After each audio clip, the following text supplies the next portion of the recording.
When you buy a share of stock, you don't merely buy a trading ticket. You buy a piece of a real business.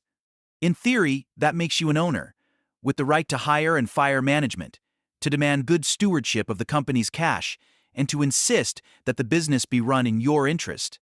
In practice, however, most shareholders behave like passive spectators. They buy, they hold, they hope, and they rarely exercise the ownership responsibilities that could keep managers honest. Graham argued, and history keeps proving him right, that this passivity is dangerous. It leaves control in the hands of managers who may prefer growth or empire building for their own prestige, or who may enrich themselves at shareholders' expense. The single effective remedy that often emerges is not mass shareholder activism, but takeovers. Outsiders who buy enough stock to seize control and put in new management. That is not a civic ideal, but it is a market discipline. It's also why persistent underperformance often attracts acquirers.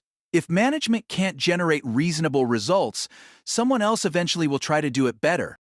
A big part of the struggle between shareholders and managers plays out over dividend policy. For decades, investors favored companies that paid generous cash dividends. Dividends were real, spendable income, and they constrained managers who might otherwise hoard or squander profits. Over time, though, the market began to admire growth more than cash. If a company can demonstrably earn more by reinvesting its profits than shareholders could earn on their own, then retaining earnings makes sense, and investors will accept a low or zero dividend. Graham's practical advice is simple and lasting. Shareholders should demand one of two things: either pay out a normal share of earnings, say roughly 2/3, or convincingly show that retained earnings are actually producing higher earnings per share. If management cannot demonstrate that reinvestment is creating real, measurable value, shareholders have every right to complain, vote, or sell. There are some common confusions here that are worth clearing up. A stock split is just a change in bookkeeping. 2 shares for 1, lower price per share, same ownership. A stock dividend, when used properly and modestly, can represent the capitalization of recent proven reinvested earnings. And Graham favored small periodic stock dividends as a practical tax-aware way to return value to owners who want it reinvested. But both tools are often used chiefly for optics, not substance. 2 modern practices deserve special warning. First, share buybacks.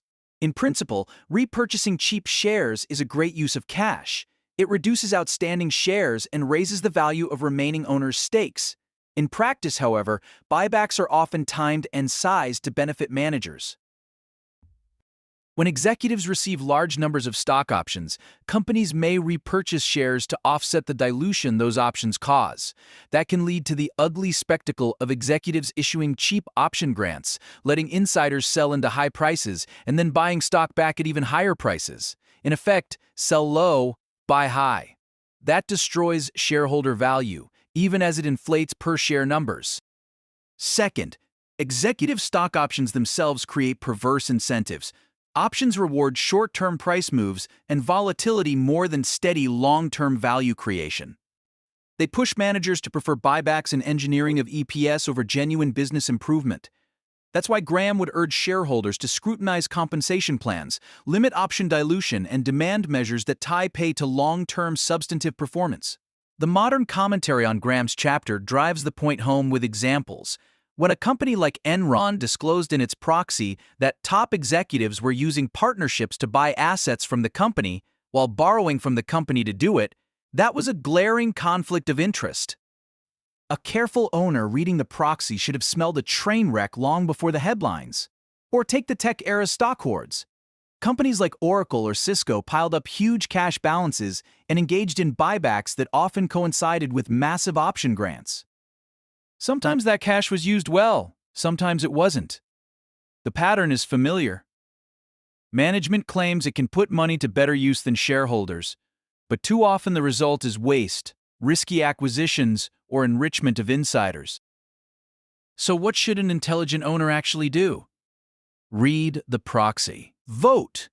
If you see large option grants, ask how they are justified and whether they're linked to durable, industry-realistic performance goals. If the company keeps earnings instead of paying dividends, insist on a clear historical case that reinvestment raised earnings per share.